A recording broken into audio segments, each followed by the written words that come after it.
Well, it's that time again. Outer Points Productions is about to go live with another Knockout Challenge match. Join me, Little Cheddar, and my guest live at the Varsity Club in Oshkosh, Wisconsin, as we will be delivering some of the best mediocre commentary in the business. Sit back, relax, and enjoy the match, and don't forget to jump in the chat and say hello. Please take the time to subscribe to our YouTube channel, hit that like button, and share it with all your friends. Thank you so much for tuning in. See you right after this word from our fabulous sponsors. Dumper Dan's charter fishing fleet in the Port of Sheboygan is Wisconsin's proven charter fishing leader, running the most trips and catching the most fish. Enjoy great fishing for trout and salmon aboard one of our 6 fully equipped modern charter boats with experience and professional crews. See why Dumper Dan's is the most popular name in the industry. We offer fishing and lodging packages featuring the best in riverfront condos and hotel accommodations. Half or 3/4 day trips available, so call to make your reservations today or log on to dumperdan.com. Dumper Dan's charter fishing fleet, Wisconsin's proven charter fishing leader.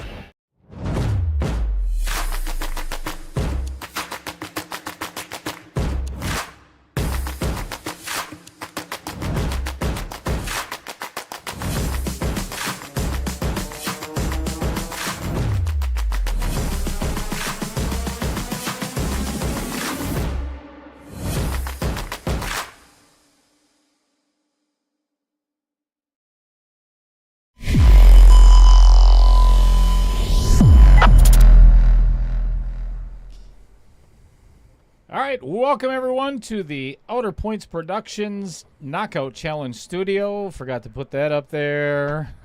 Sweet. Good start. Anyway, we're already starting late, so I'm not going to make the players wait anymore. So we're going to get started right away. I'm going to put you on the long view so you can take a look at, first of all, we got Pete Sorce and Todd Juhl playing tonight. And I am going to put the rules up there and go chat with the players. You're stuck with Chris. Yep. Hello, everybody.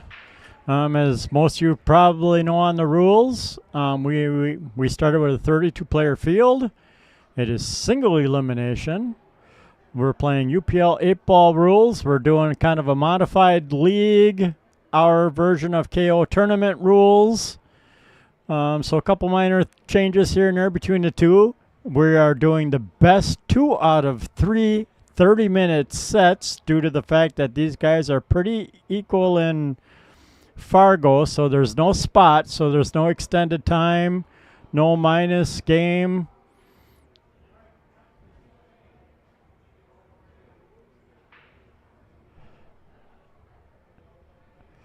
And then, so yeah, this will be a straight up 30-minute match.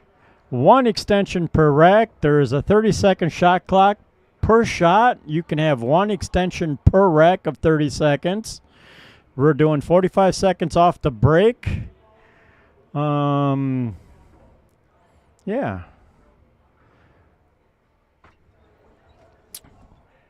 No jump cues are allowed.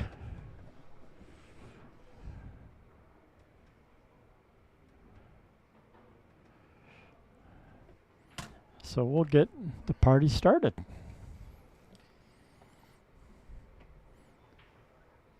I'll turn off the rules. I'm sure Chris did a fabulous job of explaining the rules. Of course. This is an even race to whoever is ahead after the 30 minutes. Yep. We haven't had one of these in a little while. Nope. So this match clock is going to start as soon as Pete strikes that cue ball.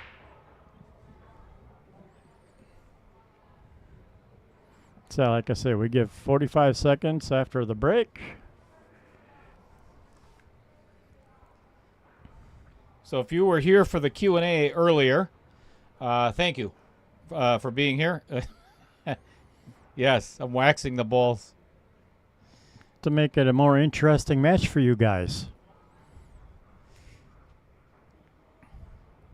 Appreciate all the questions, and thank you very much, Rick Chamberlain, for answering as many questions as you could. I don't know all the answers myself. This is a learning process for everybody. So as I had mentioned earlier, there is no UPL leagues in Wisconsin yet, so we are are the first, but every state surrounding us already has theirs established. So, exciting times. Yes.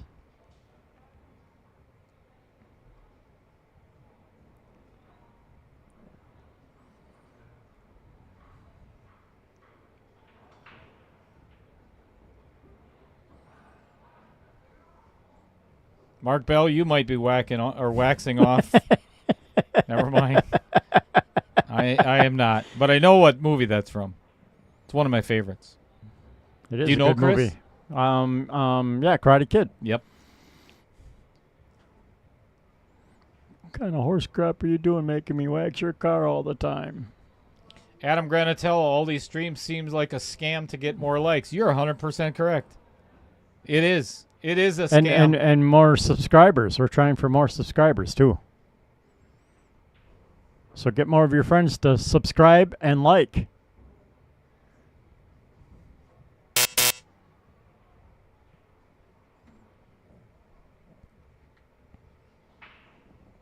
So Rick Chamberlain also brings up the fact, too. So the 66 countries, it's been streamed to 66 different countries for the UPL. I don't know if it's in 66 countries, but I know it's been streamed. A lot of the UPL professional matches have been streamed to 66 different countries, and it is currently in 33 states in the U.S. Nice. So that it kind of tells you something. And they've been around for, this is year number 6. They started in 2020, was the origin of the UPL.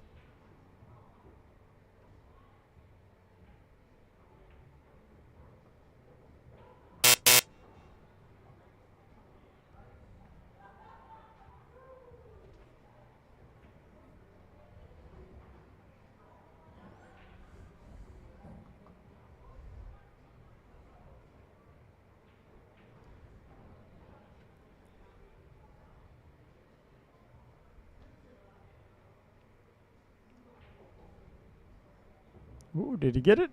Nope. Nice try, though. He's got a shot on the 4. Yep. That's impressive.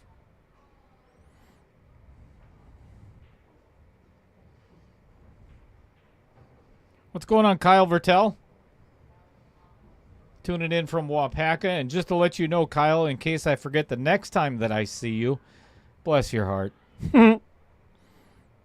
And I talked to Mr. Torres today and sent him the UPL League manual for him being the league operator up in Wapaka. He is very interested in getting eight teams up in just a slight little overcut. Up in Wapaka. Wapaka. Thanks for jumping back in, Pete Beshta and Al Holden. Fred Renner, the salsa man. Welcome back, Kevin Berkatula. Patrick Carlson. What's going on, Andy Coons?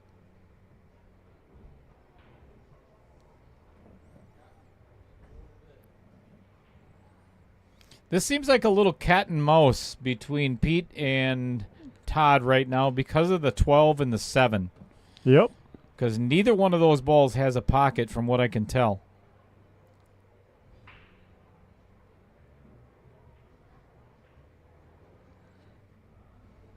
We're going to find out in just a minute if this 7 goes somewhere. I don't think it slides between the 8 and the 14, but we're going to find out.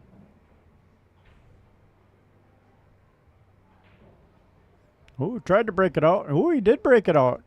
Oh, and then the 9 got in the way. That's brutal. No love.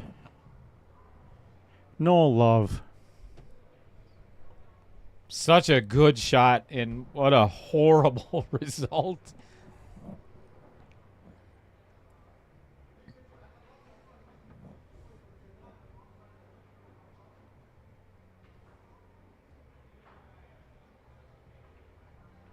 Oh, nice hit. Yeah, great hit.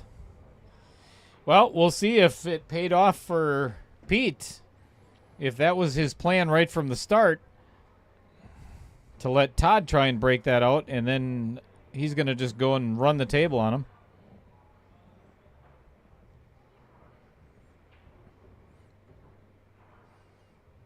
Doesn't have a great opening shot here.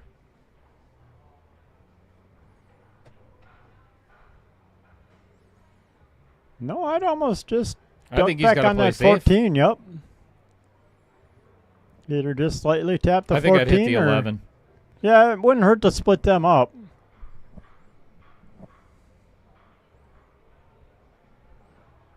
Uh-oh. That's Oh, not that's bad. not bad. Yep.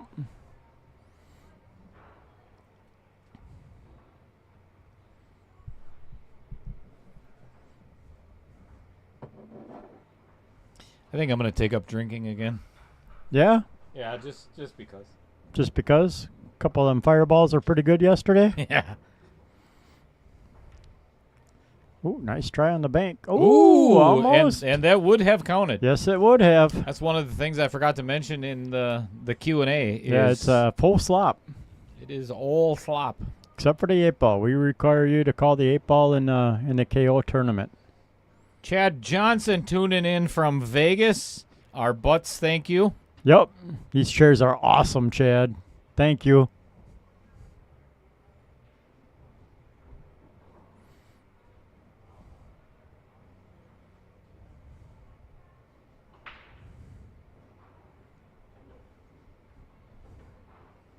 And Kevin was like, that is a great upgrade in the chairs. I'm like, yes, yes, it is.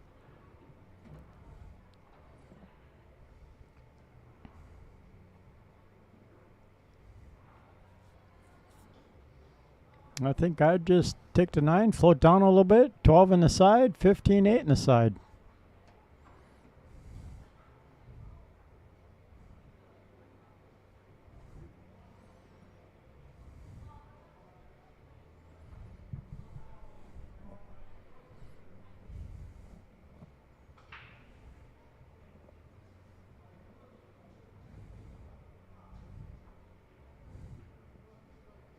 Very nice.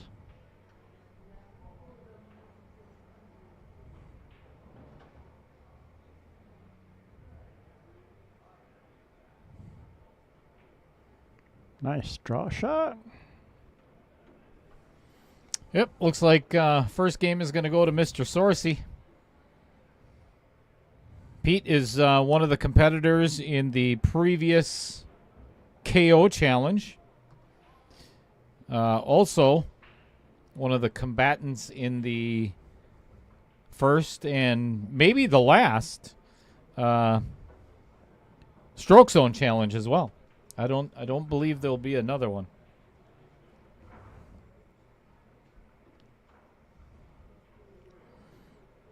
Hey, welcome to the stream, Tom.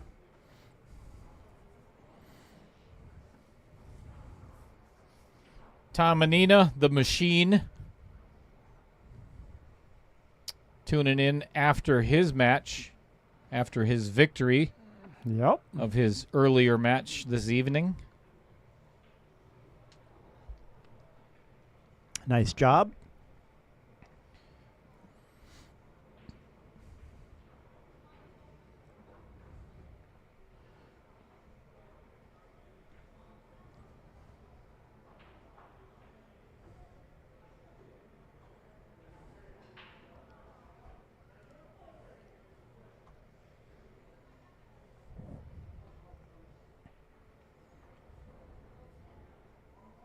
Let's go to our first sponsor spotlight of the evening, and let's talk about Andy Coons, shall we?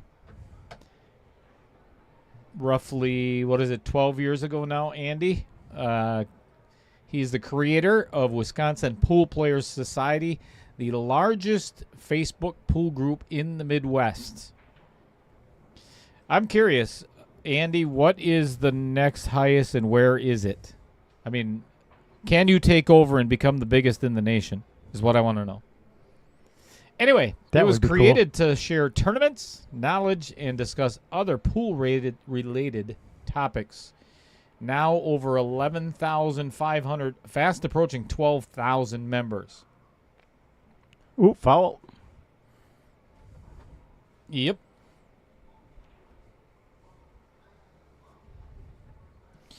Again, this is all ball fouls. So given the fact that Pete, as he was bridging over the top of the 5 ball, inadvertently touched it.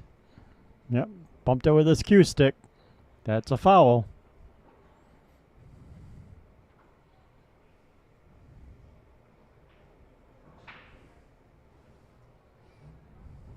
Good question for Tom.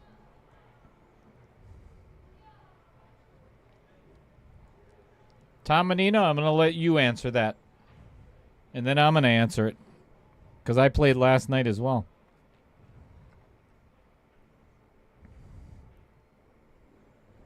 Woo! That's really good for Todd Juhl right now because he just tied up.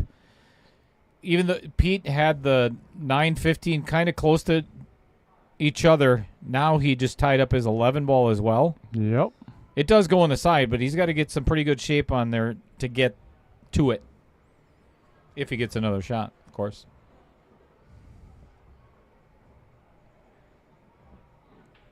Hello, Jeff Seidel. Welcome to the match. How you doing, Jeff?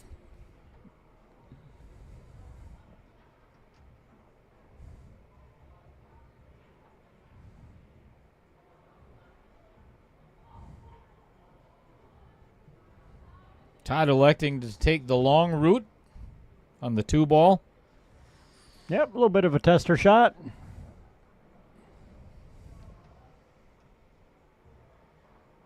Seven feet to success.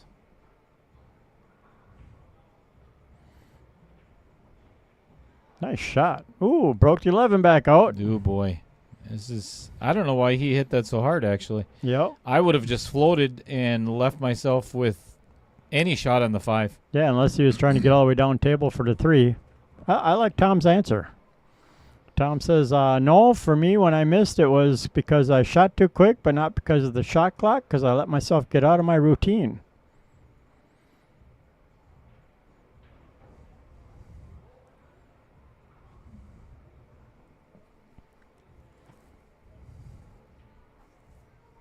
I would have missed the shots without the clock. My answer is actually, it's very similar to Tom. I'm a pretty fast shooter, and sometimes to my own demise. I can't sit and think about much too often, otherwise I think myself into a bad result, and it happens all too often. So the only time that I felt any pressure was in the second set where I'm like, come on, Rich, shoot faster so I have a chance to catch up. Right. Because the only thing I did in my second match, the only shooting that I did was shooting myself in the foot over and over. So, yeah, your second set was a little ugly.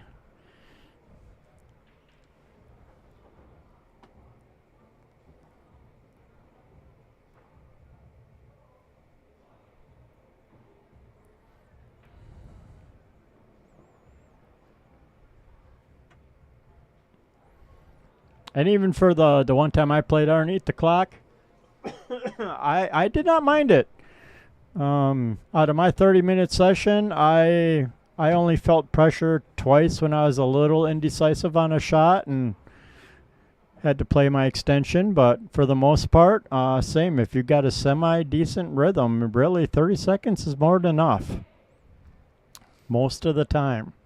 Yeah, and we've noticed from the booth many times that, and this may help in answering Patrick's question, we've seen a lot of players that did not pay close enough attention to the shot clock and were fouled because of it. But there's other players that they were looking at it constantly. So yeah, they were overthinking about it. Right. So it's or they're rushing a little too much. Like the first maybe the first game or two that you'd see them like really rush at each shot, and then all of a sudden once they're like, oh wait, they'd rush, they hit their shot, they'd look up and go, oh wow, I got 18 seconds left yet. Right. Oh, I can settle into my routine a little bit. And again, this is a direct result of the fact that there's no amateurs that I know of. You've never played under a shot clock in any league or tournament or anything like that. So this is new to everybody. It's new to everybody. There is a pressure there.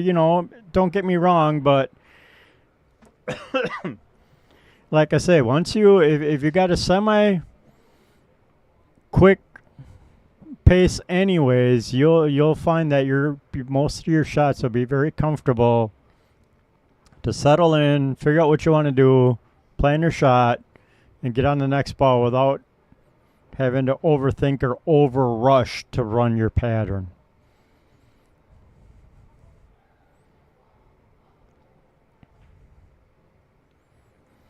And like Dale says, another nice thing about it, like even I found a couple times, it's like, ooh, all right, I'm going to go here, here, and here. And like here for Pete's run out, well, you missed the 9, but, I'd have been looking up as soon as I made that first shot in the side. I'd be like, okay, I'm going to do the 9. I want to try and get here for the 11, my 12, 15, 8. And then you kind of get down and go. It doesn't give you a lot of time to double think or start doubting your shot. You start doubting, that's when you can start running out of time.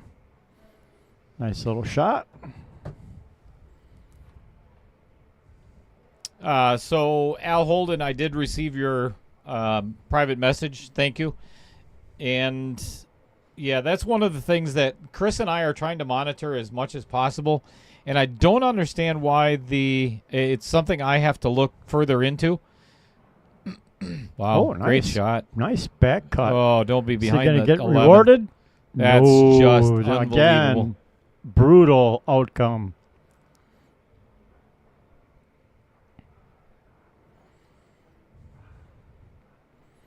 No reward on a nice shot. That's just nasty. Yep. Nasty roll.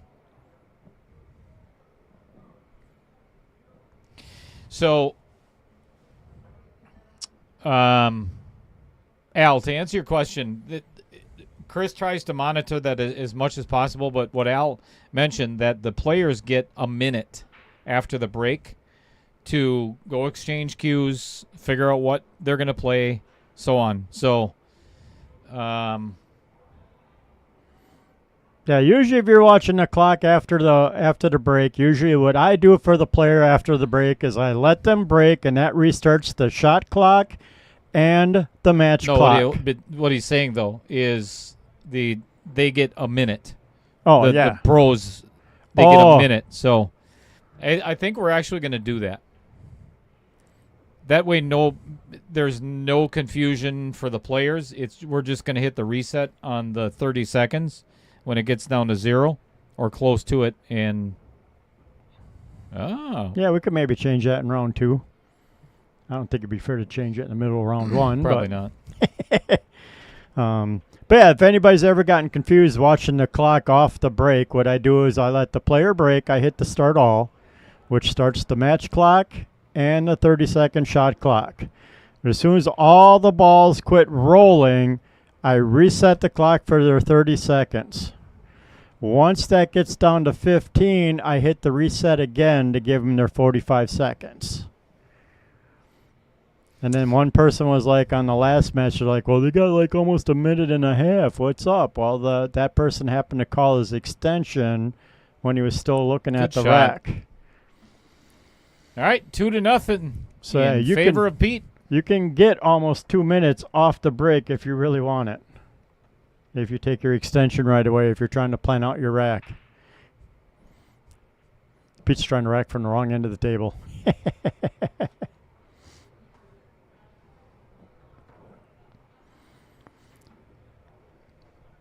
So that's how I try and run the clock for each player as once they break.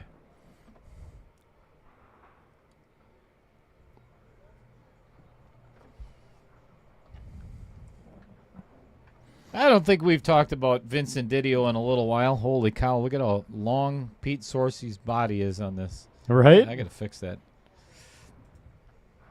I'll figure that out right now.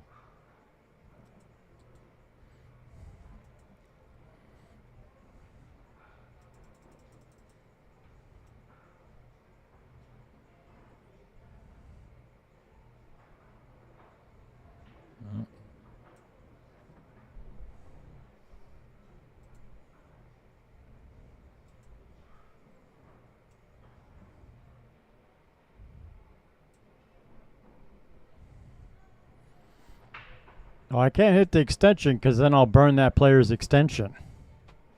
Yeah, can't do that. Vince D. of Gallery 83 Tattoo Company is a multi-award winning artist with 20 years of experience in all styles of tattooing.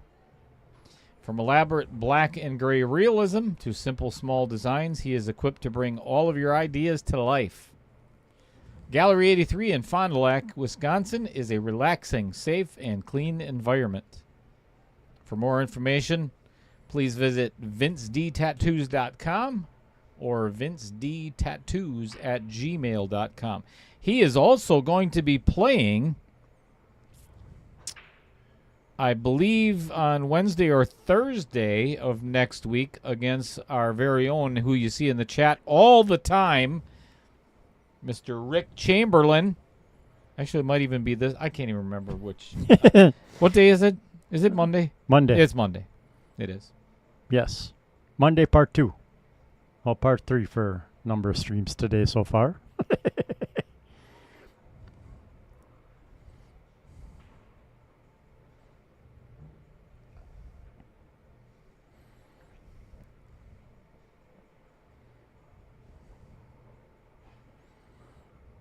Pete's got to figure out a lead for that 15. Yeah, and there's not a lot of breakout balls for him to do that either. So either he overhit that for the 9 in the side or underhit it for the 10 in the side. Now he's kind of stuck in between. I think he has to play the 9 and come behind the 8 and the 5. And that looks like the route that he is taking. Oop, did not get. Didn't want to hit the 5. And he just snookered himself behind the 10 as well. Or, I mean, behind the 5.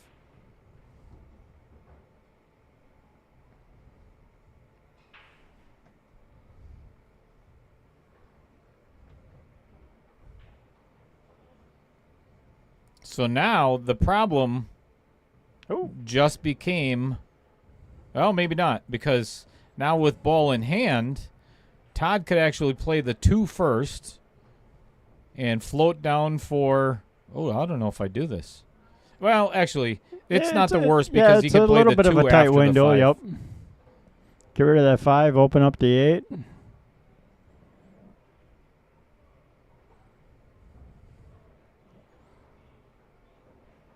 You're welcome, Al Holden.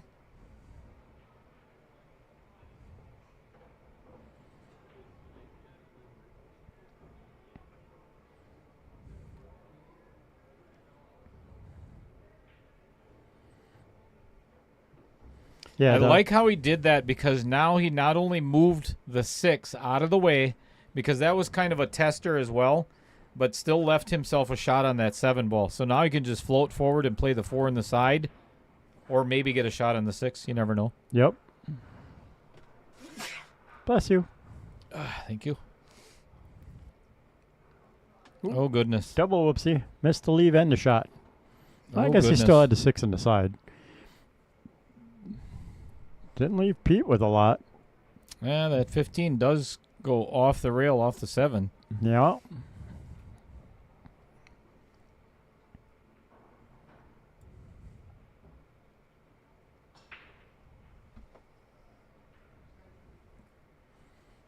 Thanks, Al.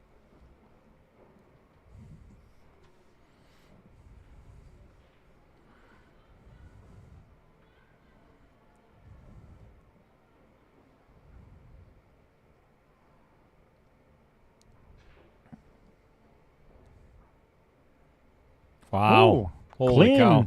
Nice shot.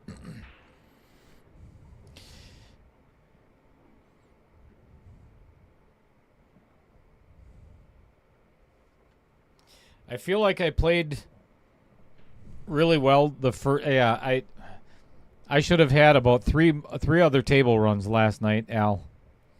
That I would have liked back again. The second set was terrible, just terrible. But I went into the restroom and pulled my head out of my rectum after set number 2. Yeah, you shot really good that third set.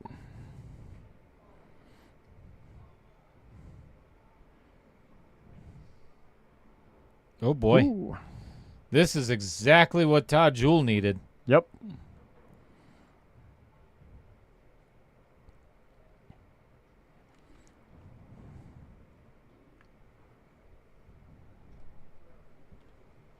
That is a monster miss.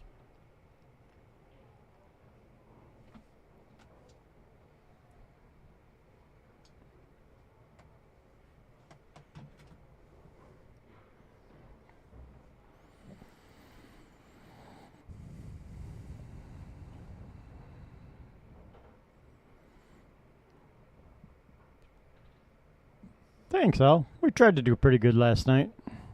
Make Dale proud in our streaming capabilities. I had to watch my stream or the match this morning on mute. Just Wow. I couldn't stand it anymore. We didn't roast you that badly.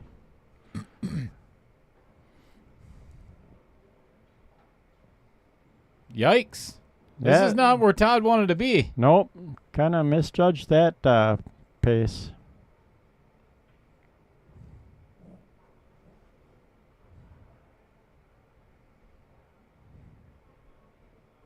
Nice shot, though. Kind of beautiful leave on the 8, too. No doubt. That's a beauty.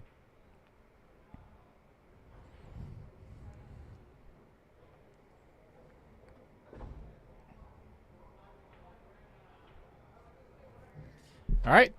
Brad comes back. Make it 2-1.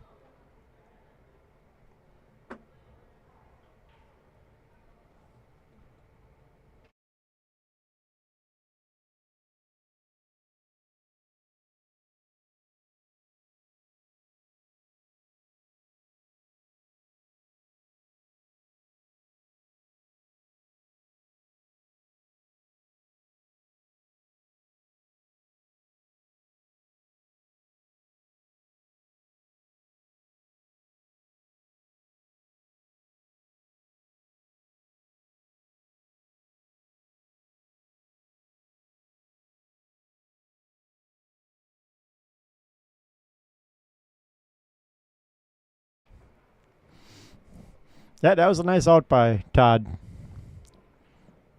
He needed that.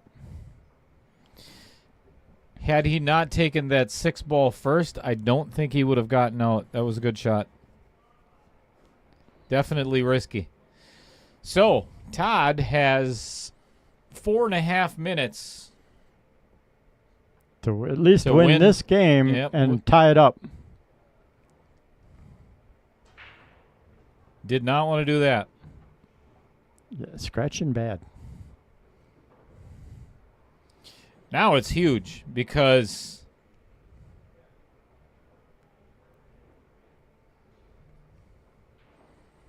and this is one of those things too where better be paying close attention to the rules because this cue ball has to be in the kitchen, but he can shoot any ball on the table. Right. It's legal. Yep. Whether it's intentional or not is another question, but it's legal. Oh boy.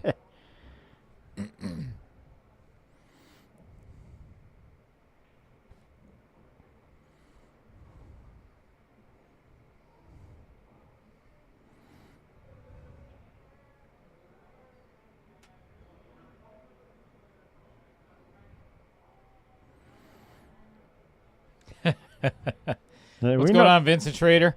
We know about practicing that 6-ball run out. What a huge miss. Yes, right that was now a huge miss. This is massive. Now, if Todd can run this out, now we've got a really good match. Yep.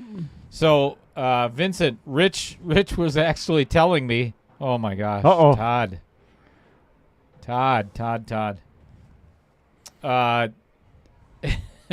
We were talking about if we had gone to a six-ball shootout, and he told me that you have gotten your best score was like 19 seconds or something like that. Holy cow. Right, because my best has been 27.77. And I thought that was pretty good. If you're in a 6-ball shootout and you get under 40, you're it's making pretty decent. Yeah, you're making a pony. Yeah, we were averaging about 35-ish the other night when me and you were practicing it. Well, you were. I was averaging like 44. You got one under 40. I did. I had that one good, nice little break, and I managed to, the rack just opened up just right for me. But I've been doing the same thing, Vincent, is Chris and I have been practicing the 6-ball shootout because I don't know if Rich is older than I am, but yeah, I think I would have whooped his ass. 17 seconds, he said. That's moving. Did you let the cue ball stop rolling? Break. Two balls on the break, and the rest were set up perfect. That's pretty good. That's a hell of a time. Yeah, I got lucky with mine. The rack opened up just right, and I could do all 6 as a stop shot, and that gave me my best time.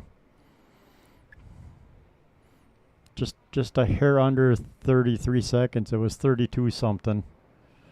This is going to be really interesting. If he misses this 5-ball, and he scratched. Now Todd has. Wow, what a brutal roll, though. Yep, that was not nice of the cue ball. Nice little break up. He's got plenty of time. Yeah. He's got plenty of time to run this rack. You want to rush, but you don't want to over rush. I would have loved to see him get on that 11 ball first, but oh my. Yeah, now he's working for it a little bit. If he could pocket this 11. Oh, look at this. Well, we might be looking at a tie match for a draw for the first one. If I was Todd, I would be doing the exact same thing. Take your time. Yep. Take the draw. Wow. 8 seconds left.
Count that part of it. Yep.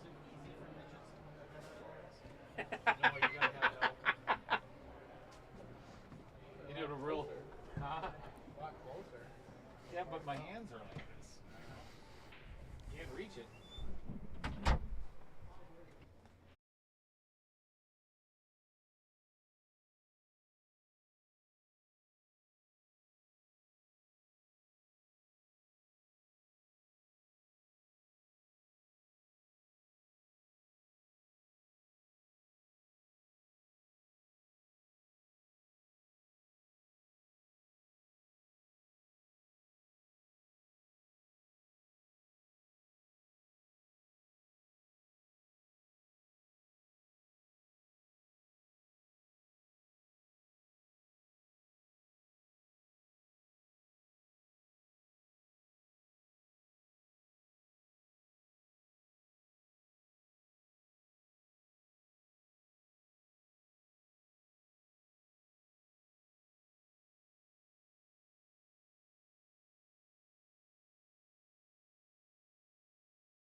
All right, we are back. The players are back. We're starting all over again. Let's continue the action. So nobody's ahead with a tie ending in the first match. 5 ball goes down. And basically one shot for Pete Sorce, and that's the 11 ball in the side. Yep, or a crazy back cut 15 bank.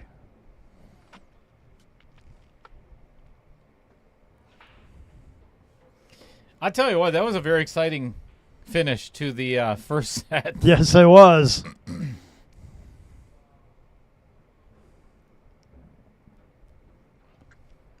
I don't think that's the worst, having stripes here. I kind of like it. Yep. The 13 would be my very last ball that I shoot of stripes and play the 8 in the side. I was going to say, I'm almost like going 10, 14, 9.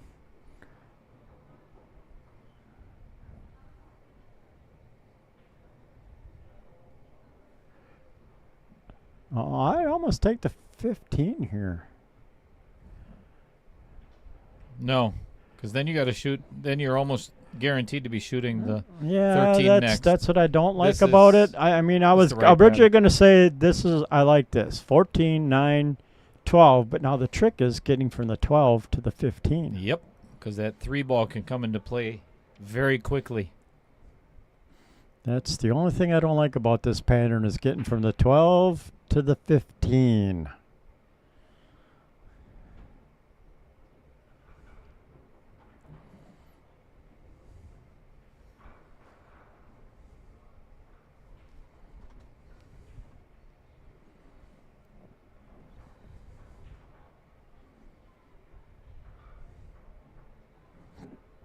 Gave himself a little bit of an angle, so he might have a chance at this. Yeah, I think he can actually avoid the 3 ball here. He's still going to have to force this with quite a bit of power to get it. Yep. He wants to get almost as straight as possible on that 15. Or he could just draw straight back, too. Yeah, he did catch that 3, but Yep. he's okay. Now he can just go twice across. Just cut it in and... Yep, go back and forth.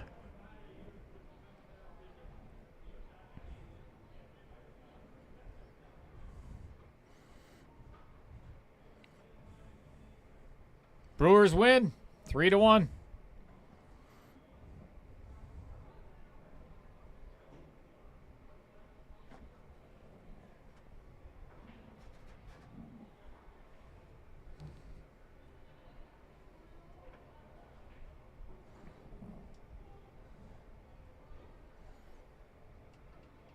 And well, I guess the 8 goes past the 1, so he should be all right here.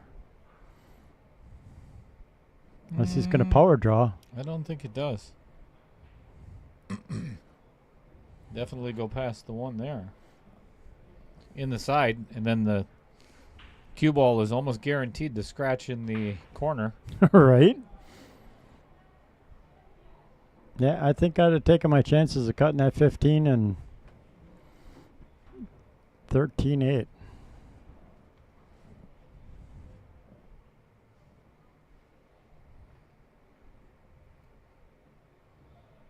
Nice Woo! shot. What a beauty.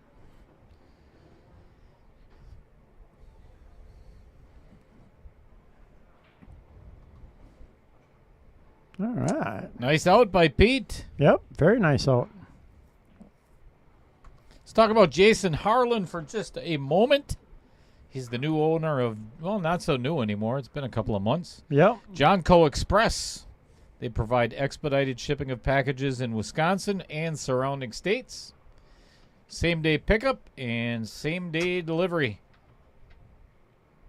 Should give Jason a call one of these days. Right? Rise him a little bit on the stream. No, that's Jeff Hefter. We like doing that to Jeff. Give him a call locally now at 920-921-9191.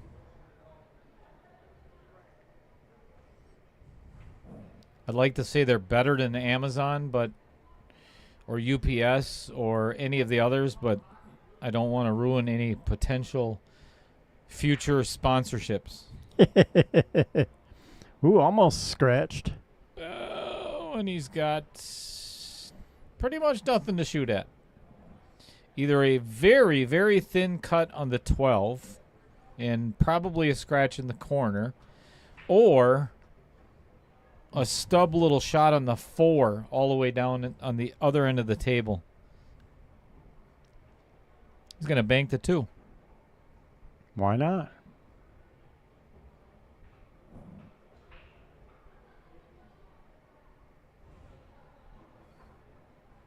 Now, had that 2 ball gone in the opposite side, That would have counted.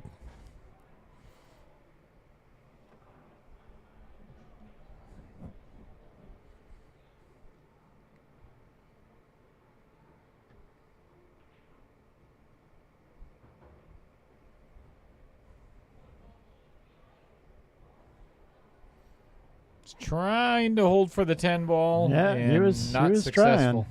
trying. I think he may have a shot at the 9, though. Maybe not. That's close. He might be able to throw that in. He must not, otherwise he'd be shooting it.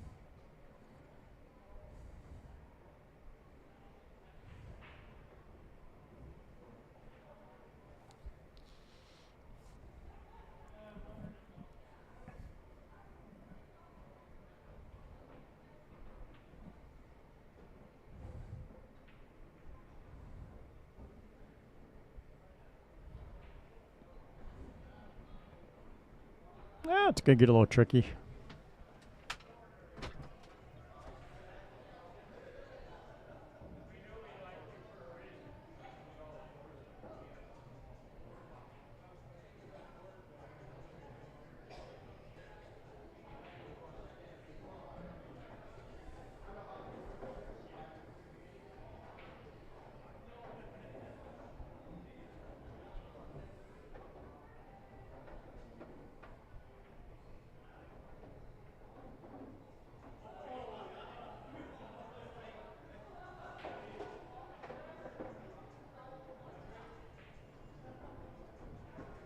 Good hit.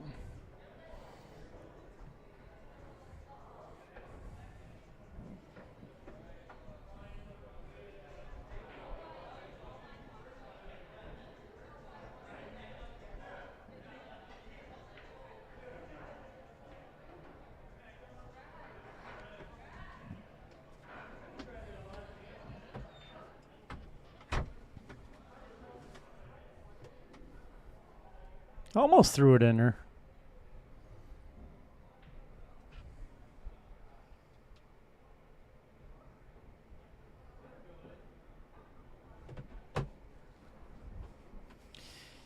Now Todd's got to find a way to get to that 4 ball. Yep.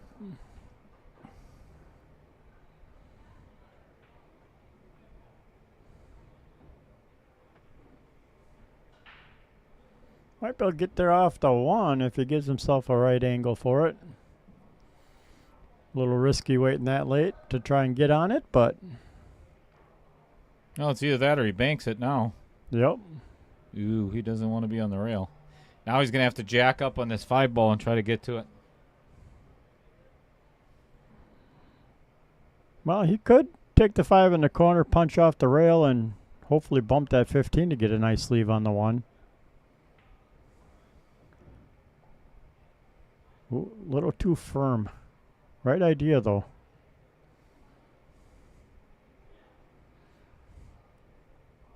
Could try and play the 4 off the rail off the 9.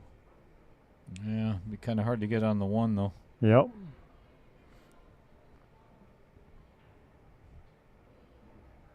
What? Oh, Are you kidding me? nice bank, but I think he was hoping to bump that 9 out of the way. Are you kidding me?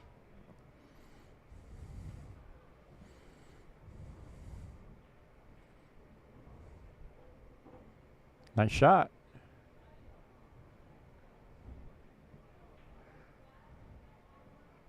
And I think I cleared the path for the 8. Wow. Oh, yeah. This is going to be, if it goes in, what an out. That was a beautiful out. Holy cow.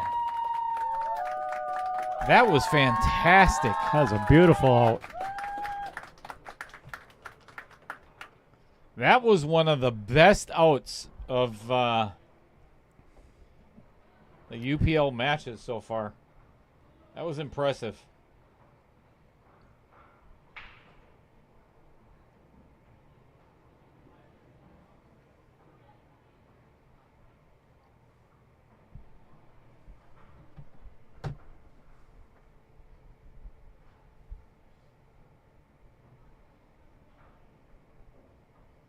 To bank that 1 past the 9 without touching anything is just astronomical in itself.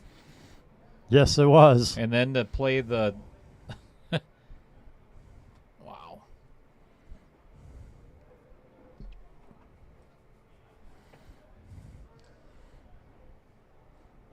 And his Fargo is what? I'm sorry? Excuse me?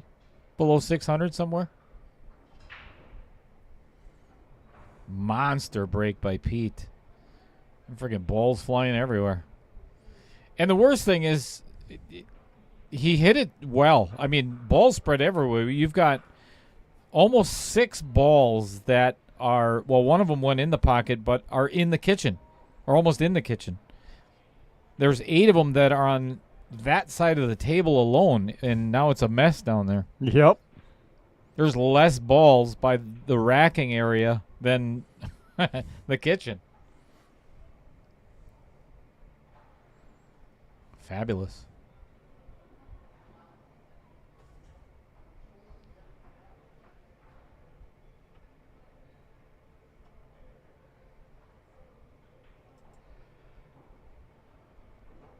Nice shot.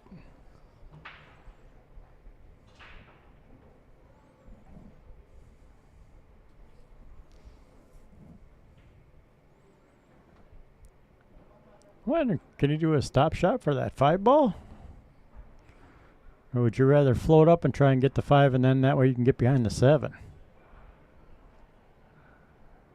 Perfect for the 1 ball. yeah, but it's gonna run. Cue ball's gonna run into the 10. Yeah, this could get I tricky. I think he's right in between now. Yeah, I think he's got to hit this one kind of firm and try and punch that 10 into the 7 and keep the 7 open somehow. Was he trying to jack up and draw back? No. Yeah, like I said, punch that 10 over. Nice shot.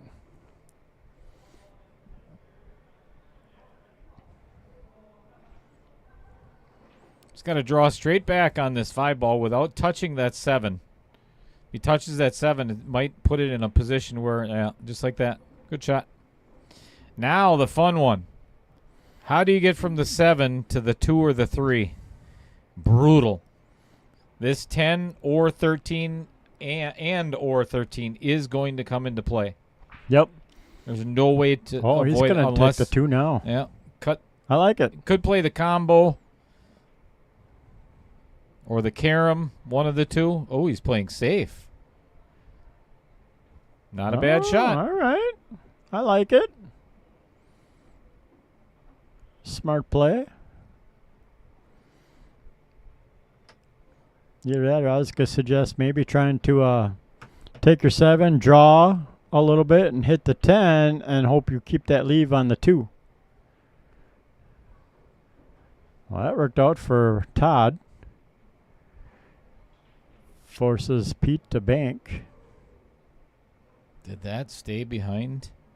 Yeah, it is behind the 13 enough where he cannot see that 2 ball. Nope. Yeah, he ain't seen the 2 or the 3. He's got to take that 7. Either a thin cut or bank. Oy. Ooh, and the Vincent pocket bites again. Way to go, Vincent. Keeping these matches interesting.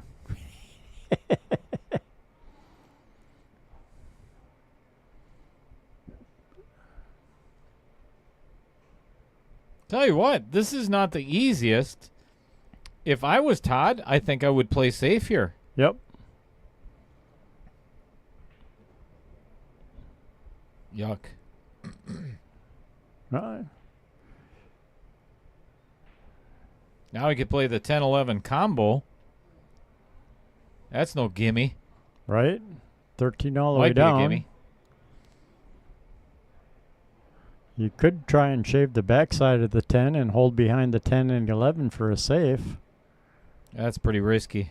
Yeah, Give up the 2 ball. it's not easy. Oh, Good shot. nice combo. Yeah, good shot. Very nice.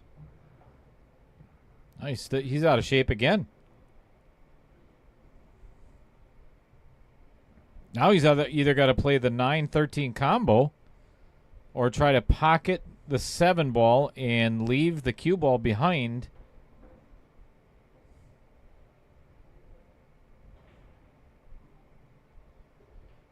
And he underhit it. Yep. Right idea, though. Yeah. So I was thinking, try to get behind the 10.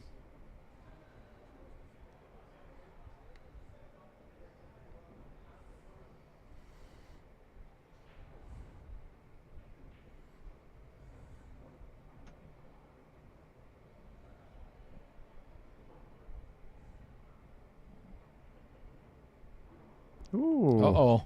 I don't think he gave himself a shot. Nope. He was trying to hold it, but he tried just a hair bit too hard to hold for that 3 ball. No, he's trying to wanted come to- off the rail and out. Yeah, he wanted to hit that bottom rail and come up about a half a diamond. He might be able to make this yet.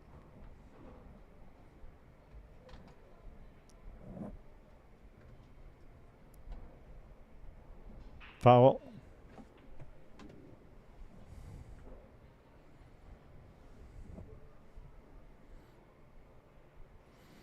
But that is actually not the worst time to foul out because that is a time foul.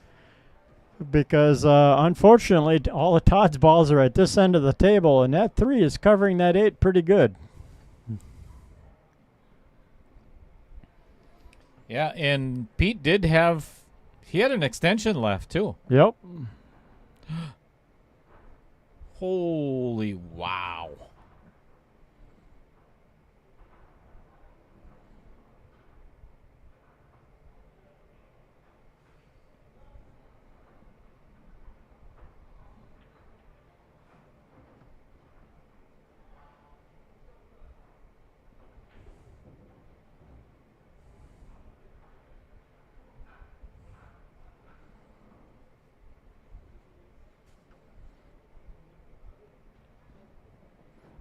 If I was Todd, I'd almost play safe here.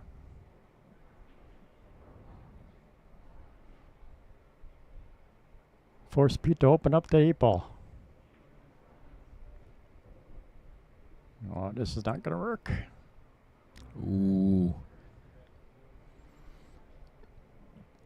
We're going to be locked in a safety battle here unless he decides to go for this 9 and come 2 or 3 rails and try to break out this 8-ball. Yeah, because there is an angle for it. Or stay at that end of the table and play the bank.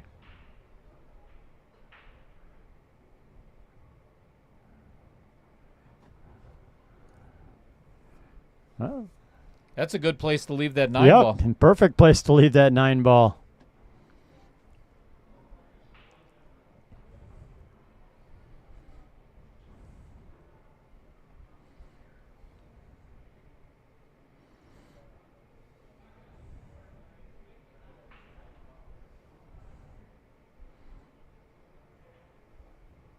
Nice.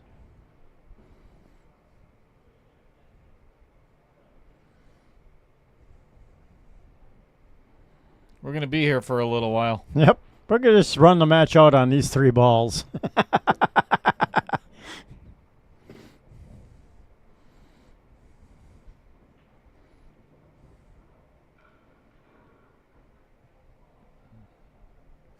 Nice hit.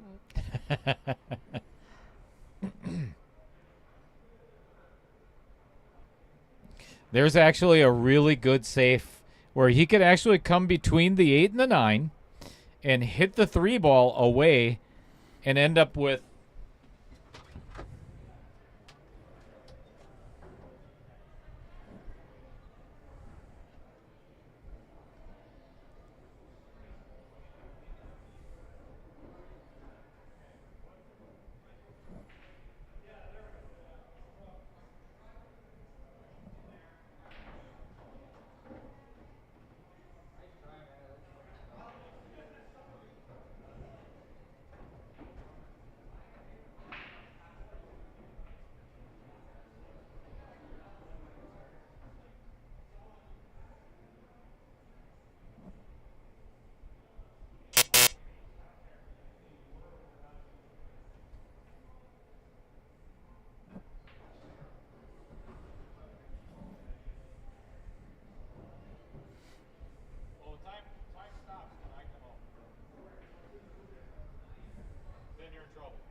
Uh-oh.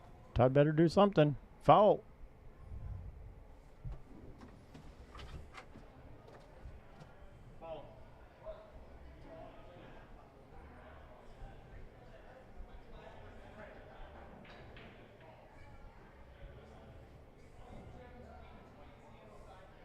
Yeah. 2-time fouls in a row. What are the chances of that?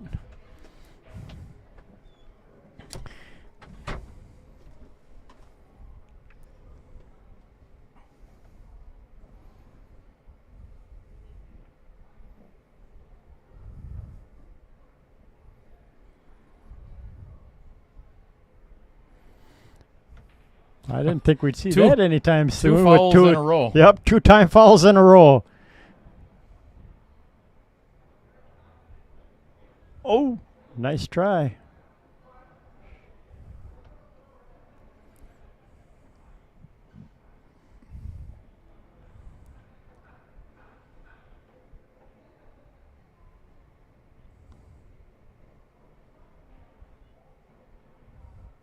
I like that too, Adam. It's one of my favorite things. You have to honest attempt. You know, there's no BSing around. There's no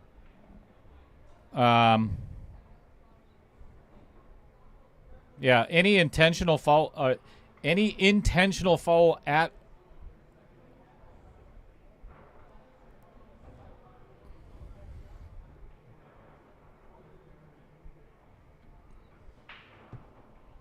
And that's a loss of game then, right?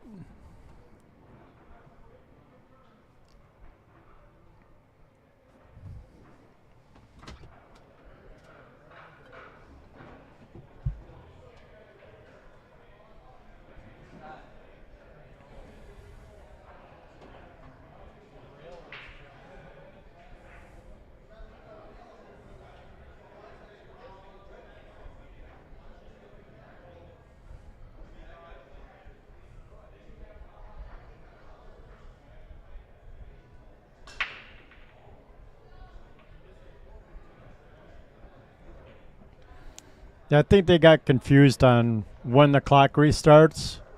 It's once the, like because of the first foul, once Todd touched the cue ball, I restart the 30-second shot clock.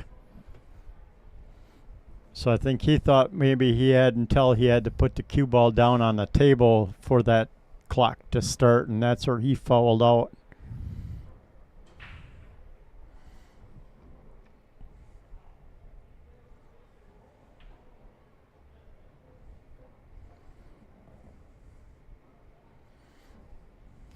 Yeah, that's it. Kind of going back to what we were talking about earlier, when the no intentional fouls, but also the time clock is. I absolutely love the time clock, just for the fact that there's not going to be, and I'm not going to. We all know those players that intentionally take milk all out the their time time in that the they world. possibly Yep. can just to get underneath your skin. That is their whole entire game of winning sometimes, is to purposely Frustrate piss you. you off, right? Can't do that anymore. And that's gonna end up being quite a few people that are well, they won't play then. And I'm okay with that. Yep. We don't need slow players. Nope. I mean, I get it. Sometimes you got to take your time on a shot here and there, but for the most part, get in a rhythm and go. Play the game. So Dave Peter says, if you kick at a ball soft and don't hit it, isn't that intentional? In my opinion, absolutely.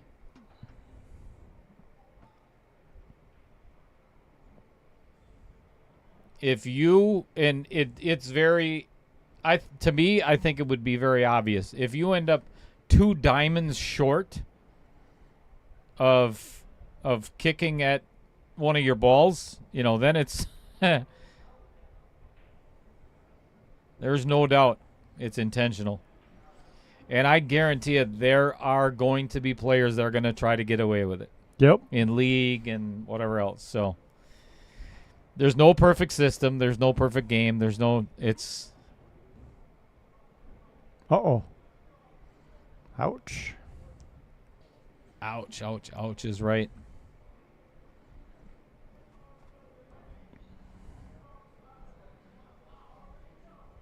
Yeah, I'd call it in the corner past the 12. It's got a chance if you hit it right.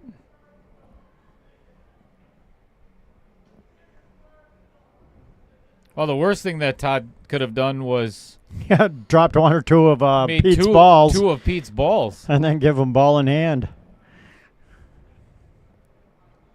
What's going on, Paul Ojewski? Rules question. Can a safety be legally played on a pocketed ball? No. No. Absolutely not. Because it's kind of like 9-ball rules. Yeah, Slop counts. it's full slop, so you can't really call a safe and then pocket a ball because it's slop. So you keep shooting. So no, your safeties have to be getting the ball to touch a rail.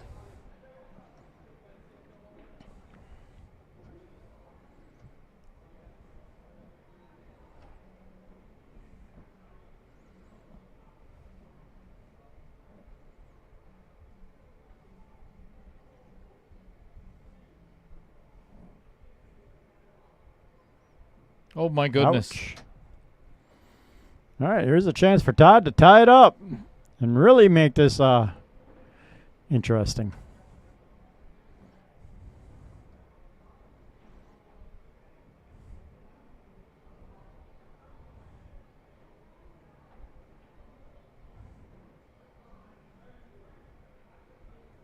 Drills it. Nice shot. Update the score, Todd. 2-2. With 6.5 minutes left in this match.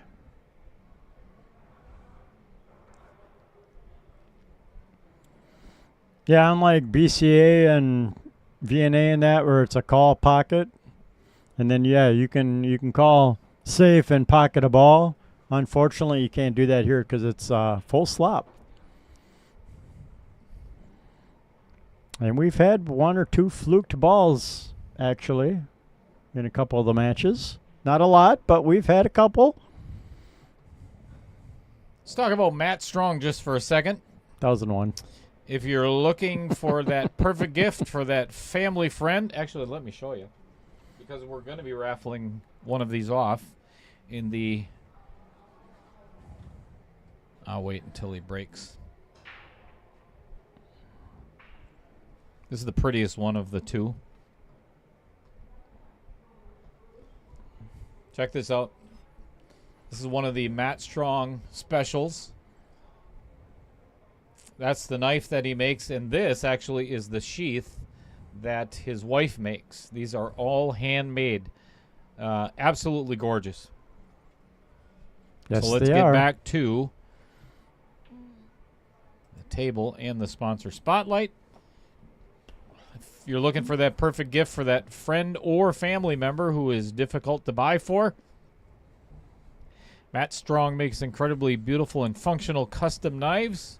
From the outdoor enthusiast to the home chef, he's got you covered. You'll be amazed at how much better a custom knife cuts. Check out Matt's beautiful work at strongnifecompany.com. Sean Carpenter, yes.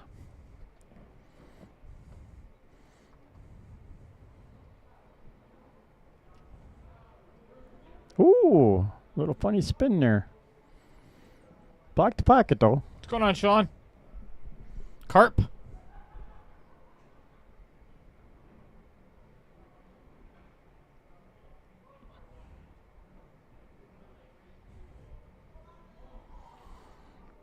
But let's say, Sean, you play that and your ball follows that other ball in, you keep shooting. So if I was Todd right now, I think I would take the risk of cutting this 13 ball by the 7 because then he's got the angle to kick that 9 back out. Yep. But he's in a and he goes all the way around everything. He's in trouble now. He's going to bank the 9. Or just leave it there for... Make the 8 difficult. That's what I would do.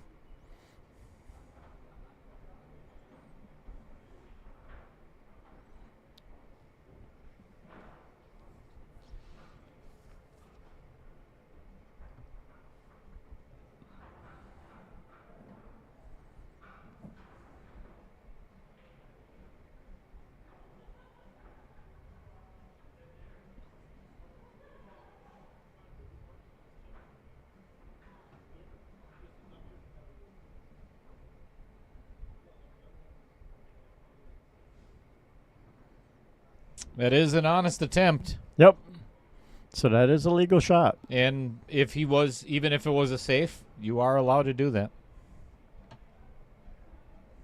It's funny how that was just brought up because Carp just asked that question, and lo and behold, it just happened. Well, Pete did not do himself any kind of favors here by bumping that 4 ball. I think he can still cut the 5 in, but what is he going to be left for another shot is the question. Right?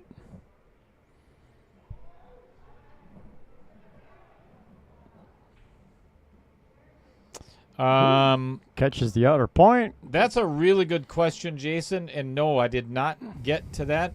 That's one of those that I completely forgot about myself. So if the 2 balls are frozen to each other, you have to shoot away from that ball. You cannot. You can't shoot at it at a 45 or try and shoot through it. At all. You have to shoot away from it.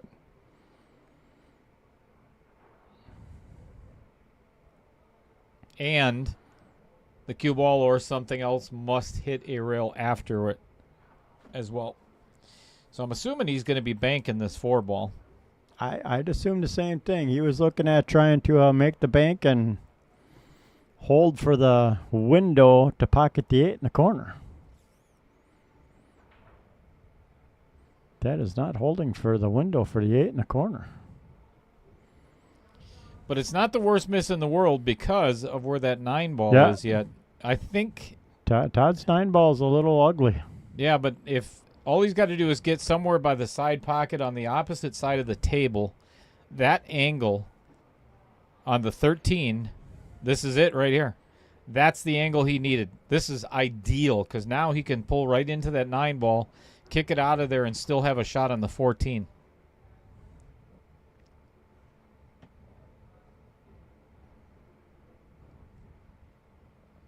That was a good shot. He put himself in the perfect position. Yep. There's his shot on. He could actually shoot either one now. I'd play the 14 and 9 in the side and 8 in the corner. And then all of a sudden he's up by 2. Or I'm sorry. No, he's up by 1. 3 to 1. 3 to 2. And probably winning the set. Ooh, this is going to go too far. Uh-oh. Yeah, hurt that a little. Hit that one a little firm.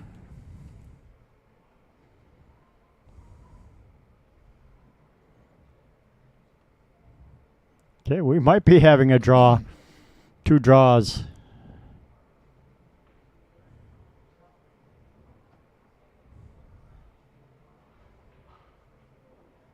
Oh, if it hadn't kissed the cue ball, I think that might have dropped for him. Heck yeah.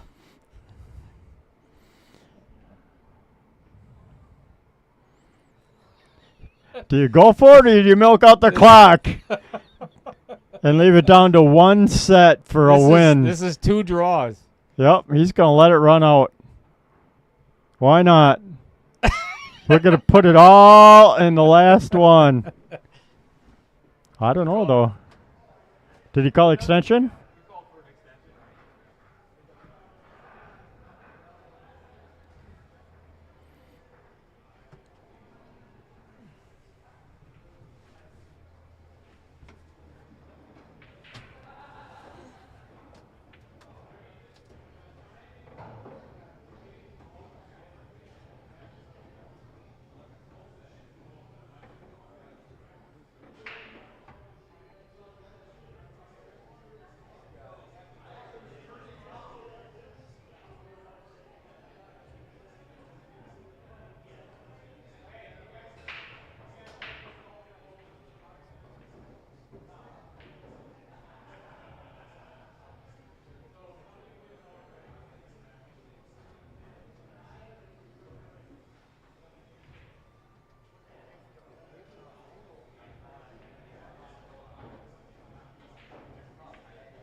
So,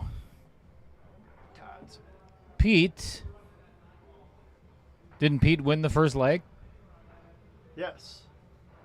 Yeah, it's Pete's So break. should- It's still 0-0. It's 2 to 2 and 2 to 2. Oh, yep.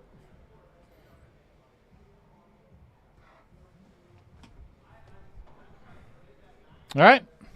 We're going to do it again.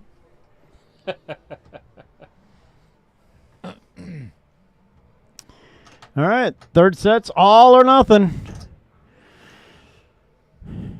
Well, actually, all or we go to a 6-ball shootout for both players.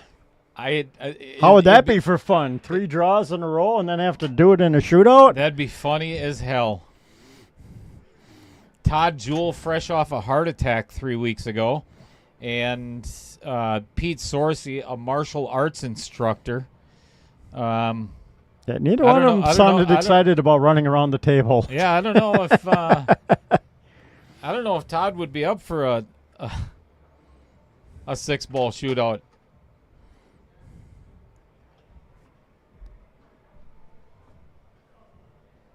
This is good stuff.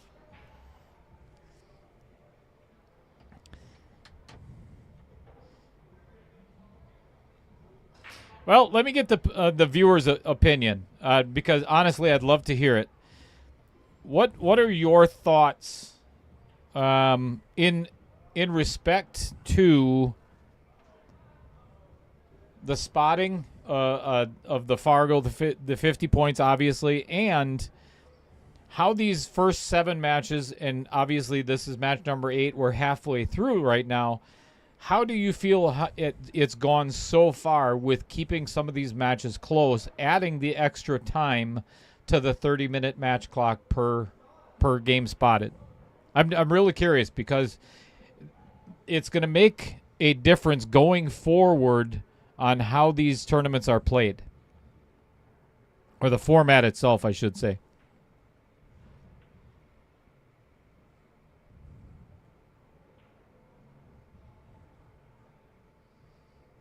Actually, there is a penalty, and it is for an intentional foul. For outer points positioning. It is not ball in hand. It is actually loss of game. An intentional foul in the UPL league is considered unsportsmanlike conduct, and you forfeit the game. That's a very stiff penalty, and I like it. Yep.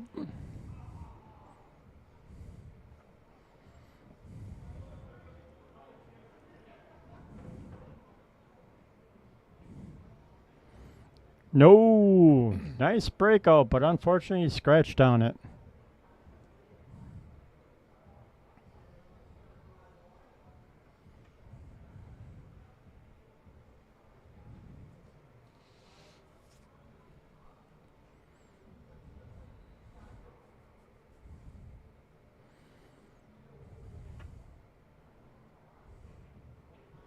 Good shot. Nice little safety shot there. Yep. I like that shot because now the 7 goes past the 8 in the without pocket. Peter getting a good hit, he can actually now Todd can actually play the 7 first.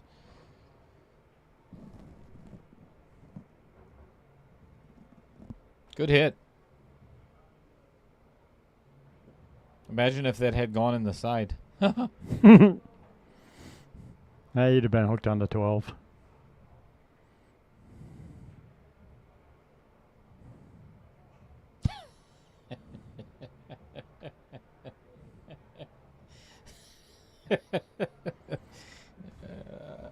This is for Vincent Schrader, you jerk.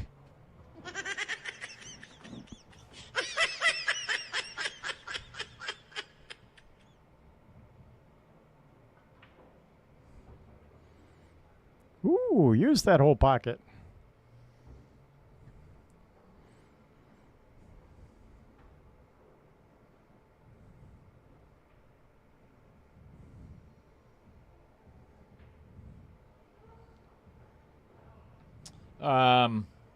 Patrick Carlson says that seems like it keeps it pretty even. I think the extra time makes the spotted games a wash, though, because the better player has more time to go get ahead.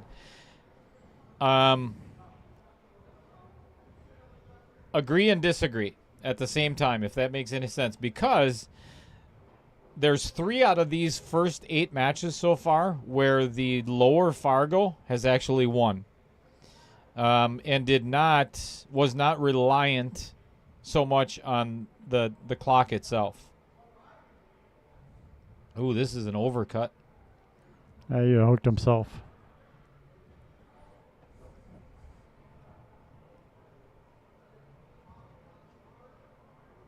Like yesterday's match, Kevin Marlette and Joe Pollock.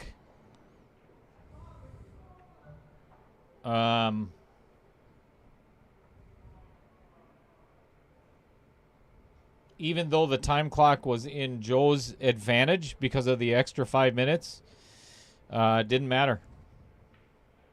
And that's, yeah.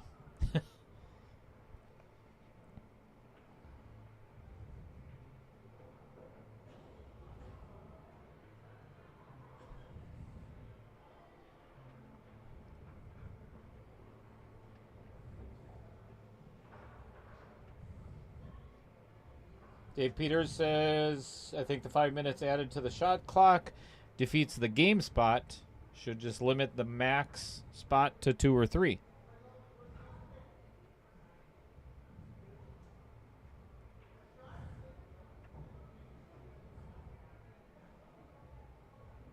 I like these answers. Yep. This definitely, again, this is, it's all beta testing. Never been done. Never did one of these tournaments myself, so I have no idea. Right?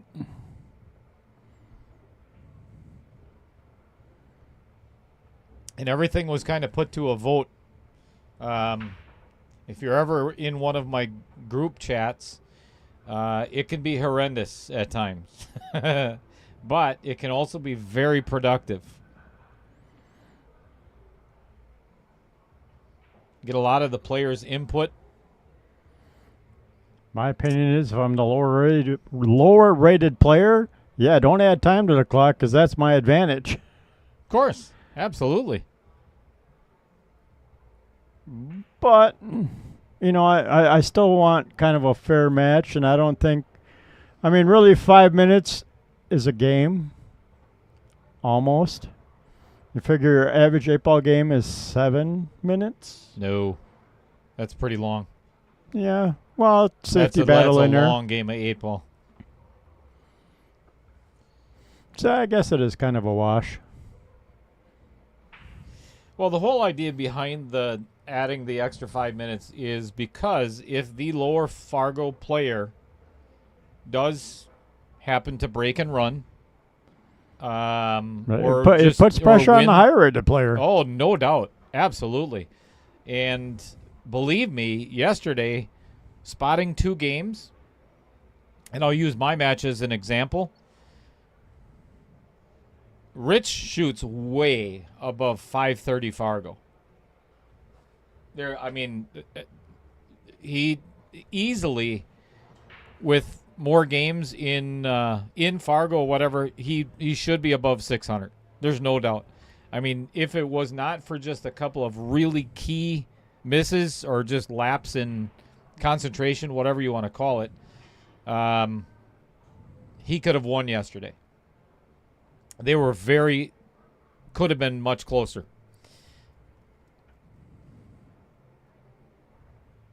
So when you're up against lower Fargo and they win a game, it's nearly almost, depending on obviously some of the rules and whatever, it makes it really difficult for the lower or higher Fargo to catch up again. But I do see both sides.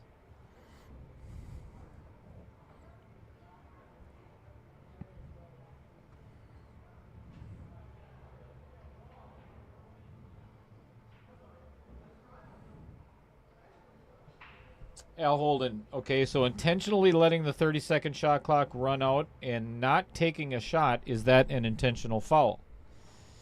It is a foul.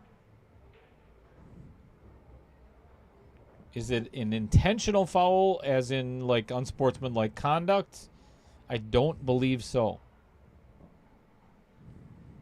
I don't know why you do it, unless it's the last 30 seconds of the match. I don't know why. You know, like the last match where Pete took his extension. I mean, he had 54 seconds, and there was only 35 seconds left of the game. or 35 seconds left of the match. So how can that be a foul if you have more time than the match clock? You're just running out the match to win. Well, I could see in some instances where you've got, and I'm using air quotes right now, dirty players, where they would intentionally foul, or they would intentionally run out the clock to give you ball in hand, like in the old days when there was still, or like a stalemate in BCA. So intentionally doing something like that, I could understand why you're asking that, Al. But yeah, there's, like I said, it's going to take me a while to learn all the rules myself, because there's some significant differences between CSI rules and this, obviously. I think Todd just got himself in a world of hurt unless he can see that 2 ball. I think you can still see the 2. That 8 is in a bad position now. Well, it was before, but now it's even worse because now it does not go past the 11. Ooh, couldn't quite throw it in there. But Pete has got some issues with the 15 and the 11 ball. Yeah, because the 5's in the way.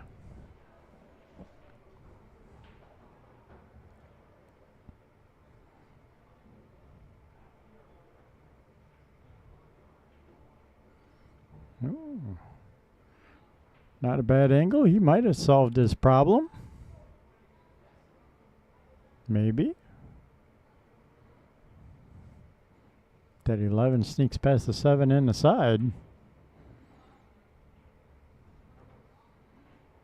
Well, got the 8 out anyways. And I think he can actually make this combo. It's quite the back cut on the 11 ball, but it can be made.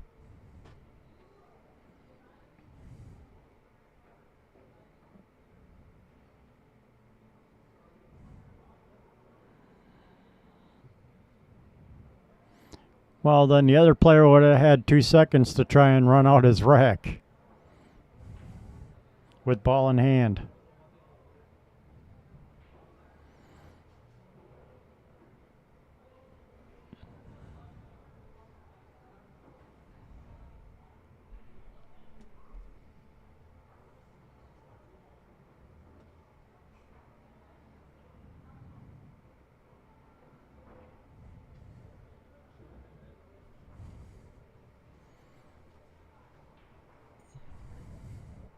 What if he did that but didn't have an extension? You guys are making my head hurt. Yeah, you're getting a little too picky, but like I said, the last game, I mean, I think he just tied up his 6 ball by nudging that 15. Yep. He can no longer make this 6. He's got to come all the way down to the bottom side and get in a perfect position to play it in the other corner. That's not it. He's in trouble. This is giving a game right back to Pete where Todd could have been up 2-0. Yep. Well, not going to count our chickens, but oh, what a great shot. Very nice. Now Pete can actually, this is not too hard of a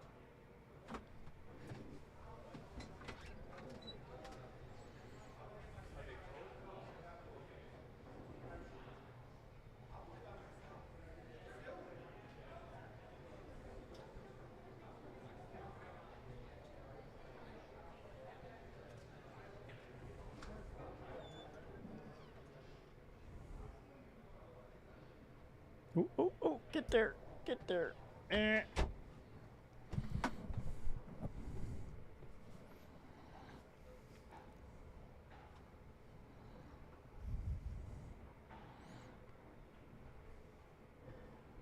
No, the balls are not frozen.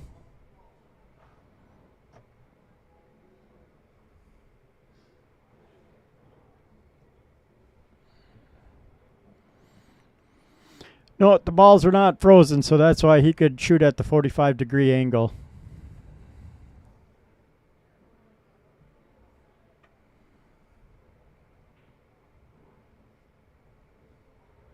Yeah, there was about a quarter-inch gap between those balls yet.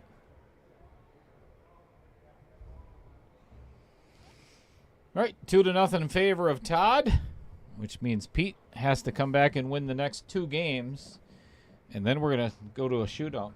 All right, so the question being, or I agree with Paul. Handicaps definitely make both players work, and that's kind of the design behind this tournament format. Well, any of the KO Challenge formats other than the open tournaments.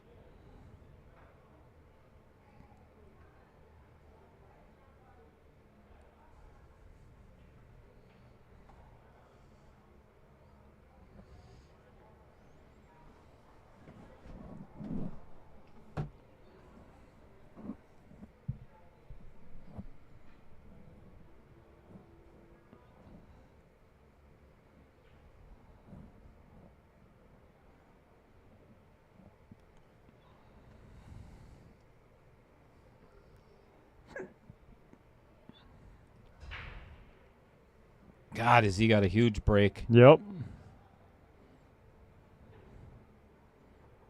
Other than the 12 ball, and it's not even that serious. Stripes it's not really good. Not that hard to get on that 12. Either one of them are pretty decent here. I don't like where the 1 is, and obviously the 4 for solids. Yep.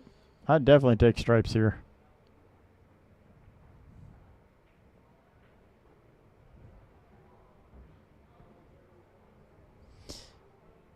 Pete could actually play. He could play the 12 off the 5. It's almost a gimme.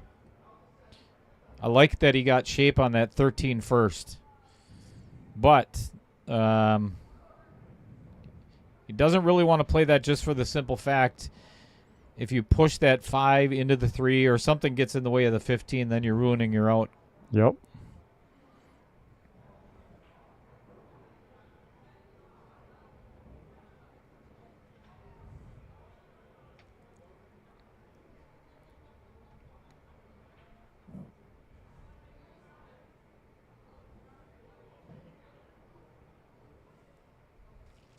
I think this is the key shot of this rack. If he can pull into position for that 12, the rest is very solvable.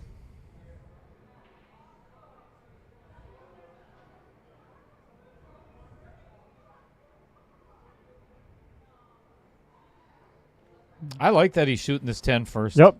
It's got such a small window. Get rid of it. No. Oh, no. Except if you miss it.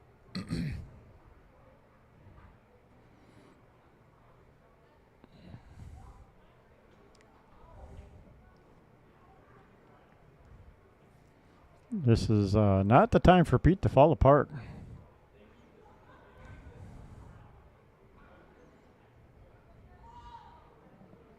That's dead center.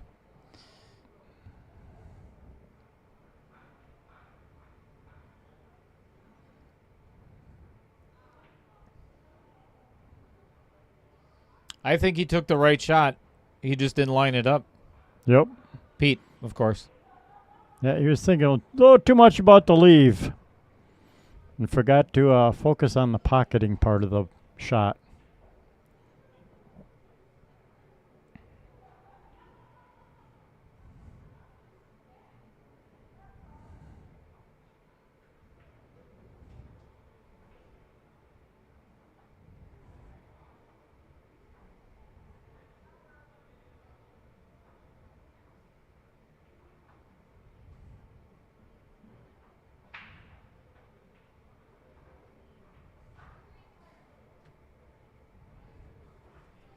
Yep, indeed, Fred.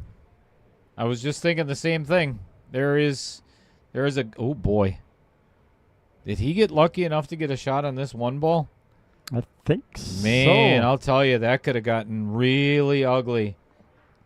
Yeah, Pete will have his work And cut now out he's for got- him if Todd gets through it, gets to number 3. He's got the angle going away from the 3 ball, so he's just got to take what he can get.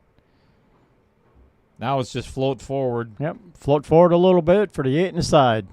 Just don't get behind the 15. Anywhere from where the 3 to the 15 is, he's perfect. That is not it. I don't know why he did not follow that forward.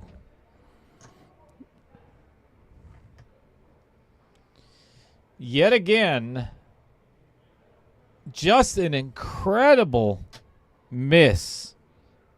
Or I should say, Bad positioning. no, you don't want to do that either. You do not stop a cue ball in motion.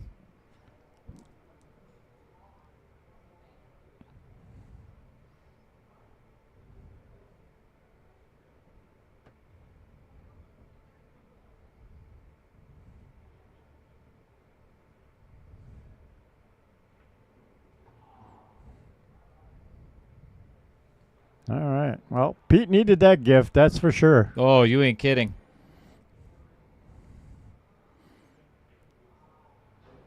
It'll keep the match close. It's a huge positioning miss by Todd to have 3-0 to 2-1.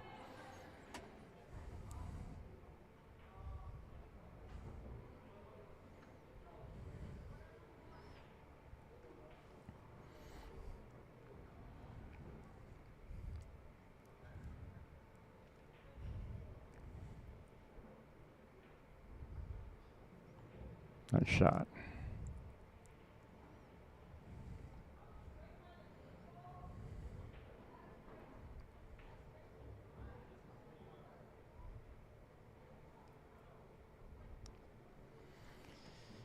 What a major gift for major gift for Pete. He needed that help. That was that may definitely cost Todd. We might be going to a shootout now. Yeah. Well, then again, I mean, who knows? Todd can 11 minutes left. Todd can break and run one here, and there's all things. Obviously, look at the first 2 sets, everybody. Look at what happened. You just never know.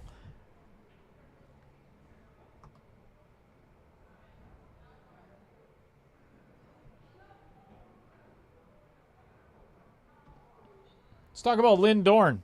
That is the wife of Kevin, who was in here last night with Chris. Yep. She owns LK Painting and Staining. They work with doors, windows, walls, base, case, staircase, cabinets, really anything in a home that needs to be finished. New construction and remodeling. For an estimate, give them a call at 920-213-2257. I know firsthand the quality of work that Lynn and her daughter put out, because they are the ones that paint all of my little pool tables. Adam Swenson cheering on Pete.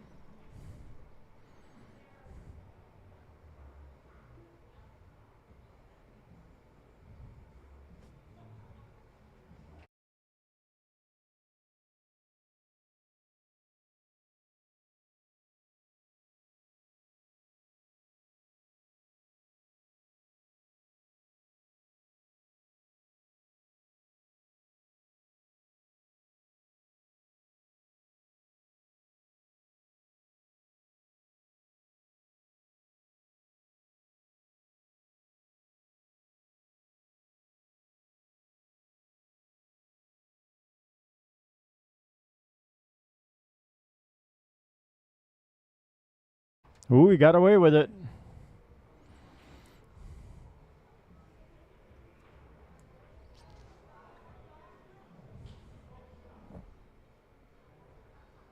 Well, here's the shot that kind of matters, I think.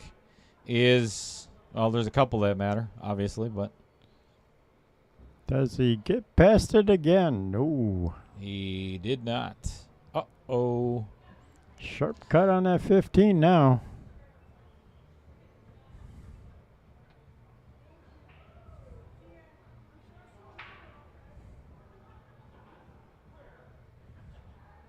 Or a safe. Yeah, safe's not always a horrible option.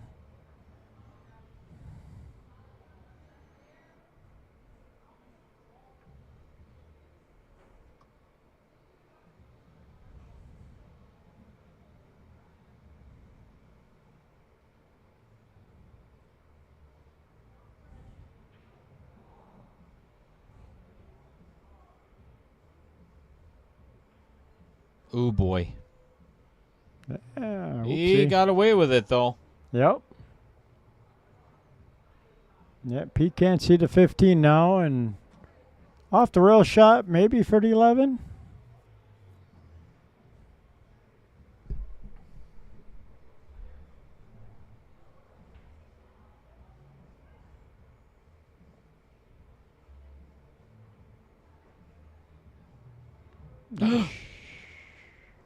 Oh, brutal. That is nasty. That is a nasty roll.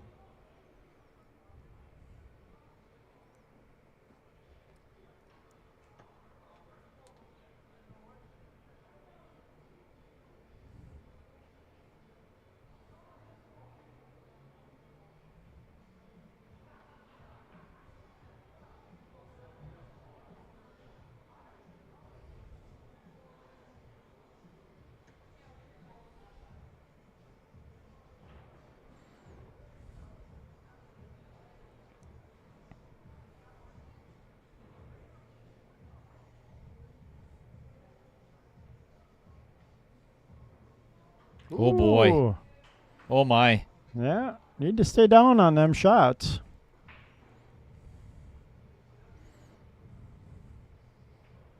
I think Peter's got to get a little lucky here. I don't know if he could see the 15. Oh, maybe not.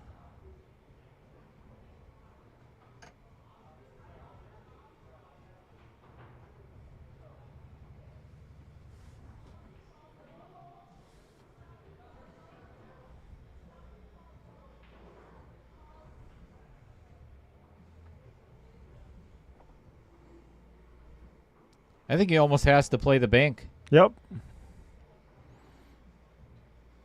I mean, he could try safe, but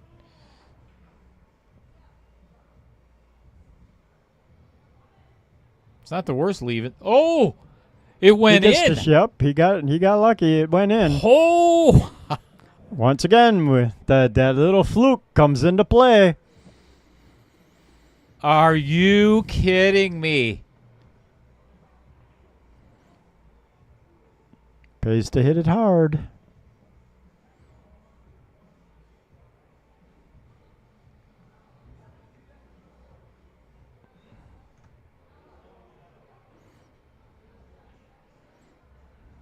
I'll tell you what, this is some tension now. Yep. He's got to make this. Under this, it'll be right at that 6-minute mark.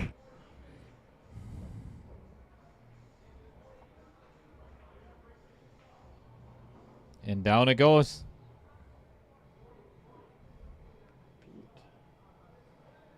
All right, we're all tied up at 2-2 with 6 minutes and 15 seconds left of the match. I gotta do the right thing here.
Nope, I didn't see the 3-rail bank in the side for the 15 leave. I was hoping for the Z bank in the opposite corner.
All right, let me give everybody a brief description as to what just happened.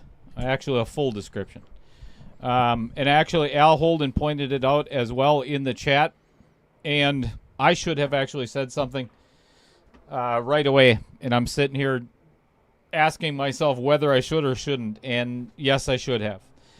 It is a foul. It is an intentional foul to stop any moving ball. That is not a ball in hand foul. That is a loss of game foul. You are not allowed to touch a ball.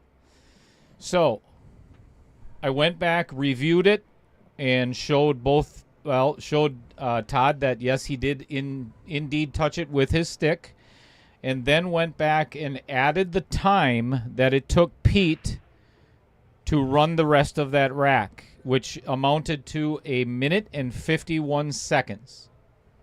So that time got added back to the match clock. So both players agreed. Everything is good to go, and we're back in action.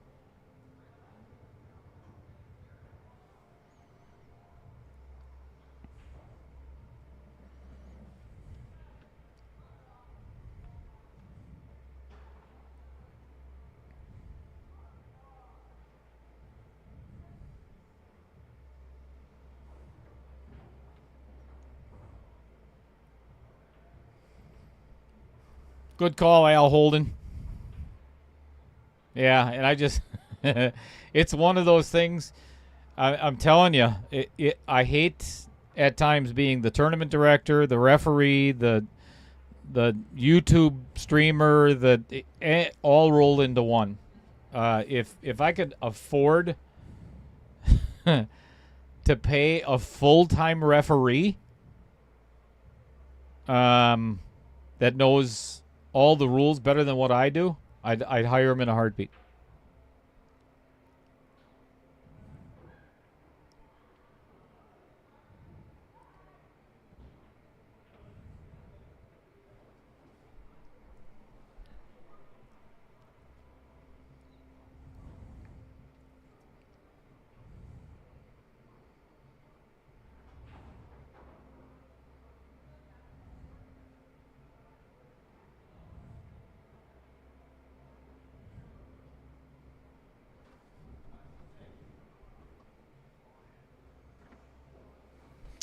All right.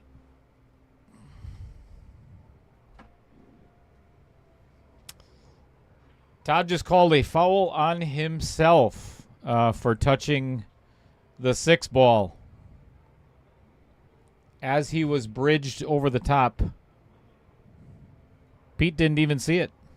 Didn't say a word. Yeah, neither one of us seen it. So good for Todd. Nice job. Very commendable. Yep.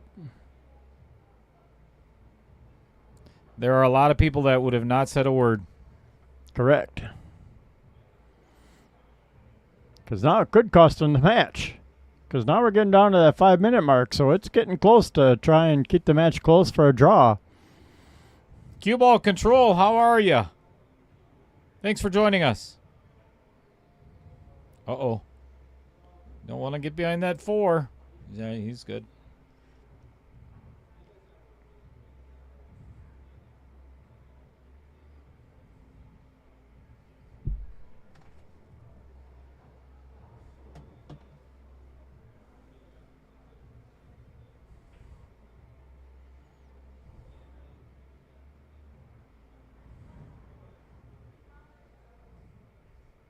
Stupid sleep timer.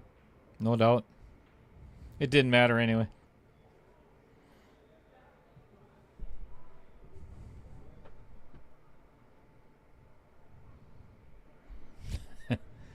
I don't know. I like cue ball control sometimes. I think it's a great name, but I'm still a big fan of Dusty Tables.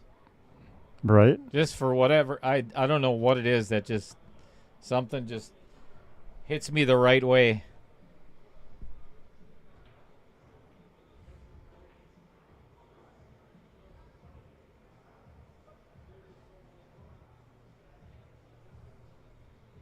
That was weird.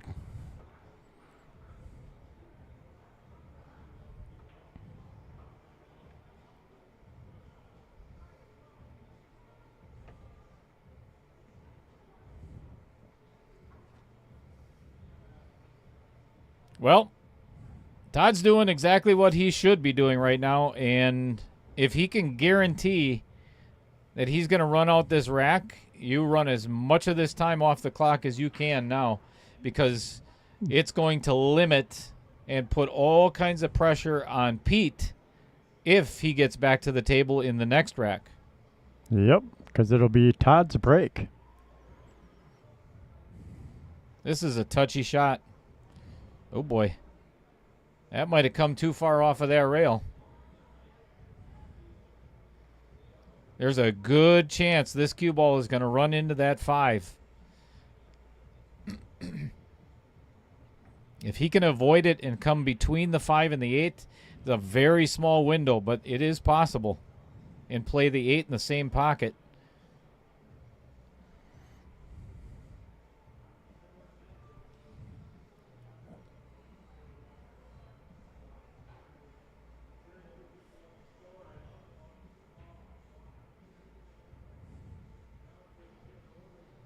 Ooh. Ouch. Now, here's the thing. Okay, this is funny because now Pete, what he can do, he just called safe, right? Now, what he can do is run all the time off the clock. Wow. Who feels more confident right now in a 6-ball shootout? Right? Do they? He's going to run as much time off the clock as he possibly can. He's already used his extension. Yep. He's hoping for it to slap in somewhere. He is hoping now that Pete does not run out the time or win this rack in the next minute and a half.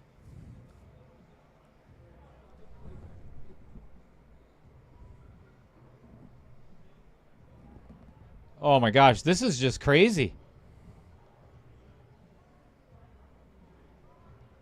A minute and 13 seconds to win the match. And he's got plenty of time. Yep.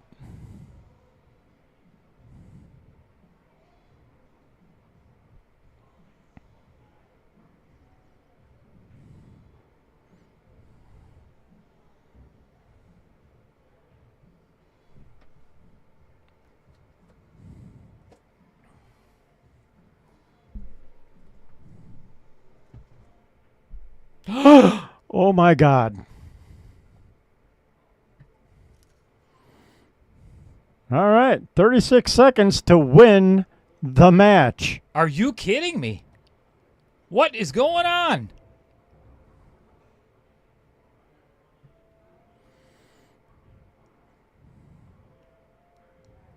I cannot believe that just happened. Nope. Oh my goodness. I would have never. And that's going to end the match. Yeah, there's 5 seconds left. I'm stunned. I am absolutely stunned at what just happened. I don't even know what to say. No, me neither. That was crazy. Completely just flabbergasted.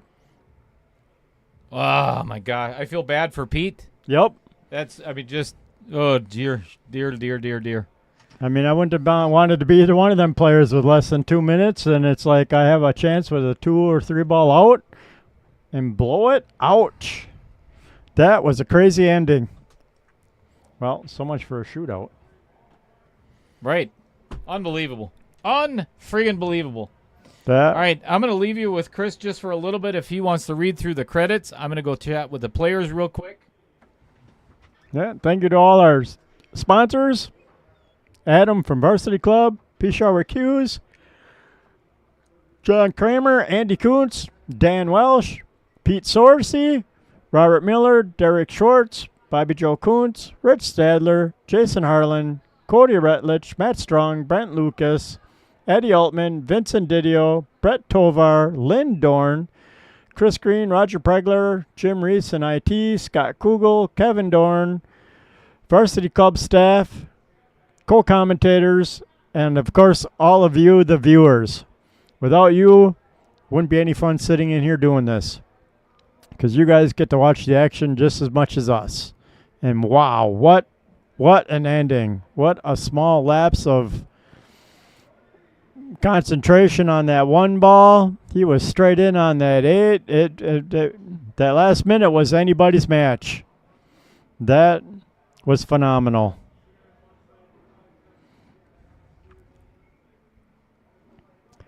So thank you everybody for watching.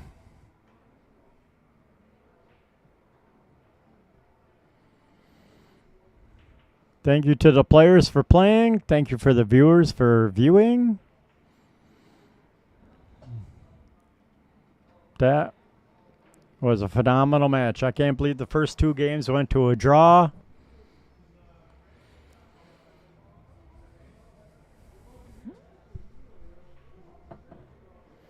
So hopefully you all enjoyed.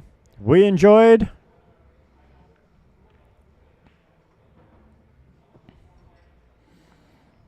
Everybody have a good evening, and I think there's another match tomorrow. So we'll see you tomorrow.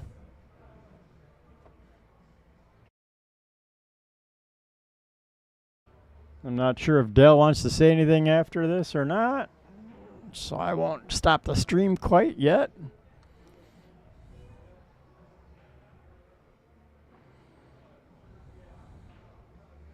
But I believe the match tomorrow is at 6:30.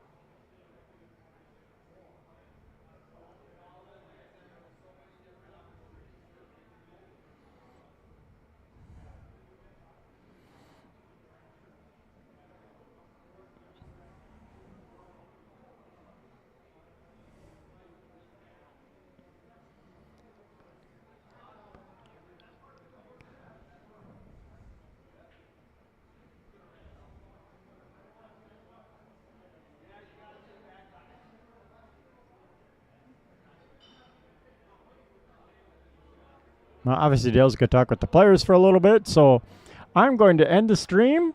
You all have a good night, and we'll see you tomorrow.